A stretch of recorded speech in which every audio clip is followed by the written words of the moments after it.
आज से करीब 27 साल पहले एक छोटे से मुसलमान मुल्क पाकिस्तान ने दुनिया को हिलाकर रख दिया। The Security Council strongly deplores the underground nuclear tests that Pakistan conducted on 28 May 1998.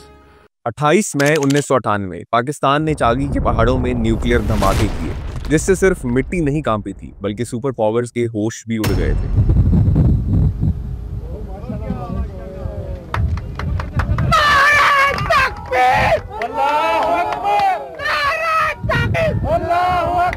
लेकिन एक सवाल है कि पाकिस्तान ने ये न्यूक्लियर बॉम्ब बनाया क्यों?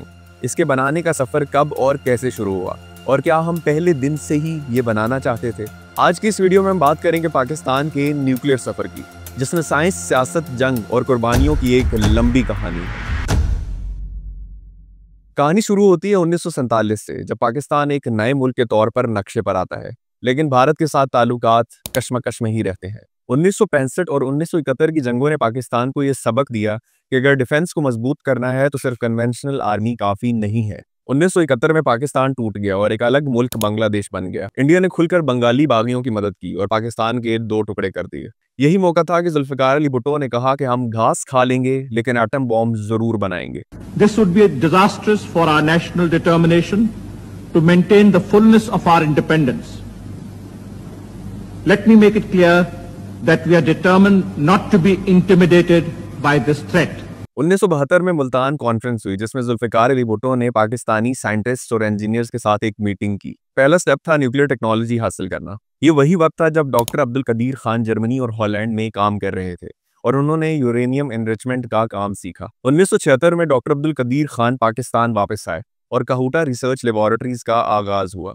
मकसद था 2 मेजर टेक्नोलॉजीज को हासिल करना, पहली यूरेनियम एनरिचमेंट और दूसरा प्लूटोनियम रिप्रोसेसिंग। ये दोनों काम पैरेलल में चल रहे थे। फॉरेन सैंक्शंस, स्पाइंग और इंडियन रॉ के इंटरफेरेंस के बावजूद पाकिस्तान ने सीक्रेटली अपने काम को जारी रखा। दुनिया को अंदाजा था कि पाकिस्तान कुछ ना कुछ तो कर रहा है।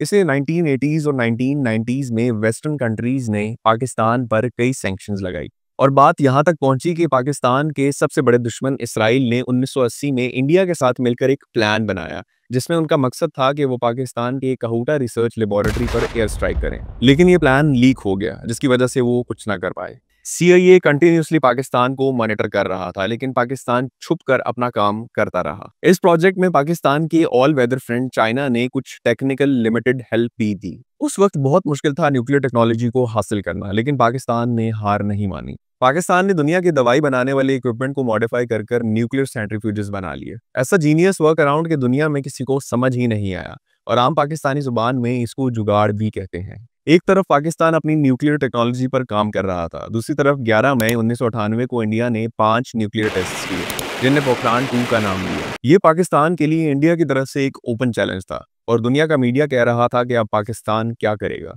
इससे पहले इंडिया ने 1974 में भी न्यूक्लियर टेस्ट किए थे, जिन्हें स्माइलिंग बुद्धा कहा गया, लेकिन 1998 वाले ज्यादा पावरफुल और ज्यादा मॉडर्न थे। 1998 के इंडिया के न्यूक्लियर टेस्ट के बाद पाकिस्तान पर प्रेशर बहुत बढ़ चुका था और दुनिया की तरफ से भी एक प्रेशर था कि पाकिस्तान ये न्यूक्लियर टेस्ट कंडक्ट नहीं करे। क्लिंटन ने नवाज शरीफ को फोन करके मना भी किया कि अगर आप ये न्यूक्लियर टेस्ट नहीं करेंगे तो आपको बहुत ज्यादा फाइनेंशियल एड मिलेगी, लेकिन पाकिस्तानी अवाम, मिलिट्री, साइंसदान और सियासतदानों ने कहा कि जवाब जरूरी है। और फिर दिन आता है 28 मई 1998 का 3:15 रास्को के पहाड़ों पर पहला धमाका होता है, जिससे पाकिस्तान ने चागी 1 का नाम दिया। पाकिस्तान ने इस न्यूक्लियर डेटोनेशन में 5 न्यूक्लियर डिवाइसेस को डेटोनेट किया और फिर 30 मई को एक और टेस्ट हुआ, इस बार चागी 2 के नाम से। पाकिस्तान ऑफिशियली दुनिया की 7वीं न्यूक्लियर पावर बन गया और दुनिया का पहला मुसलमान मुल्क जिसके पास न्यूक्लियर वेपन था। इसके जवाब में दुनिया ने बिल्कुल वैसे रिएक्ट किया जिसकी उम्मीद पाकिस्तान को पहले से थी।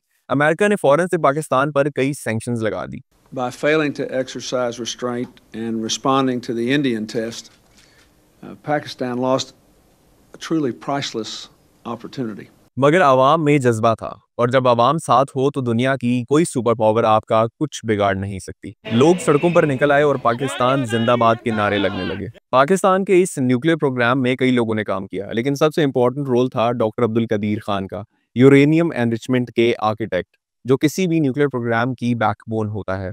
इसके अलावा डॉक्टर समर मुबारक मंद, जुल्फिकार अली भुट्टो और नवाज शरीफ इन सब का भी बहुत क्रिटिकल रोल है। आज पाकिस्तान के पास 150 से लेकर 170 न्यूक्लियर वॉरहेड्स हैं और डिलीवरी सिस्टम्स में बैलिस्टिक मिसाइल्स, क्रूज मिसाइल्स और एयरक्राफ्ट शामिल हैं। पाकिस्तान का न्यूक्लियर वेपन्स बनाने का मकसद ये नहीं है कि ये बॉम्ब्स किसी के खिलाफ हैं। पाकिस्तान की न्यूक्लियर पॉलिसी तो मिनिमम क्रेडिबल डेटरेंस पर मबनी है। मतलब ये कि पहले हम अटैक नहीं करेंगे, लेकिन अगर हम पर किसी ने अटैक किया तो हम जवाब जरूर देंगे। 28 मई हर साल यौम तकबीर के तौर पर मनाया जाता है और एक याद के तौर पर कि हम कभी भी किसी के आगे नहीं झुकते। आज का पाकिस्तान वो मुल्क है जो न्यूक्लियर टेक्नोलॉजी के जरिए सिर्फ अपनी हिफाजत नहीं करता बल्कि दुनिया को भी एक मैसेज देता है। जब नीयत साफ हो, इरादे मजबूत हो और कुर्बानी का जज्बा हो तो कुछ भी मुमकिन है। अगर आपको ये वीडियो पसंद आई हो तो लाइक, कमेंट, शेयर जरूर करें।